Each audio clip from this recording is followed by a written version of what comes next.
নমস্কাৰ আপোনালোকে YouTube account কেনেকৈ সাইন আউট কৰিব জানিবলৈ চাওক এই ভিডিঅ' প্ৰথমতে মোবাইলত গৈ ইউটিউবটো ওপেন কৰি ল'ব মই ইউটিউবটো ওপেন কৰি লৈছোঁ ইয়াৰ পিছত তলৰ ফালে ইউ বুলি অপচন এটা আছে ইয়াতে ক্লিক কৰিব ক্লিক কৰিলো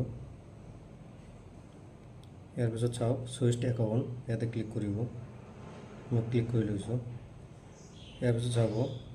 তলৰ ফালে মেনেজ একাউণ্ট ইয়াতে ক্লিক কৰিব मैं क्लिक कर लैसो यार पिছত চাওক গুগল অপশন এটা দেখা পাই আছে ইয়াতে ক্লিক কৰিব মই ক্লিক কৰিলো ইয়াৰ পিছত মোৰ যেটো দুটা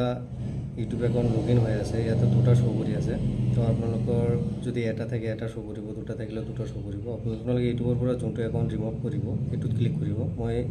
এক্সাম্পল হিচাপে ফাৰ্ষ্টটো ক্লিক কৰিলো ইয়াতে চাওক ওপৰত দুটা পইণ্ট দেখা পাব দুটা পইণ্টত ক্লিক কৰিব মই ক্লিক কৰিলো এটা চাওক ৰিমুভ একাউণ্ট ইয়াতে মই ক্লিক কৰিছোঁ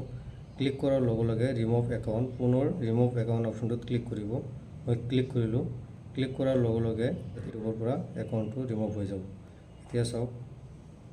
মোৰ ইউটিউবৰ পৰা এই একাউণ্টটো ৰিমুভ হৈ গৈছে এনেকৈ আপোনালোকে ইউটিউবৰ পৰা আপোনালোকৰ গুগল একাউণ্ট ৰিমুভ কৰিব পাৰে তো ফ্ৰেণ্ডছ ভিডিঅ'টি হেলৈকে চাই থকাৰ বাবে সকলোকে ধন্যবাদ আগলৈ এনে ধৰণৰ ভিডিঅ'ৰ আপডেট দি থাকিম ফ্ৰেণ্ডছ মোৰ চেনেলটো যদি এতিয়ালৈকে সাবস্ক্ৰাইব কৰা নাই প্লিজ সাবস্ক্ৰাইব কৰিব ধন্যবাদ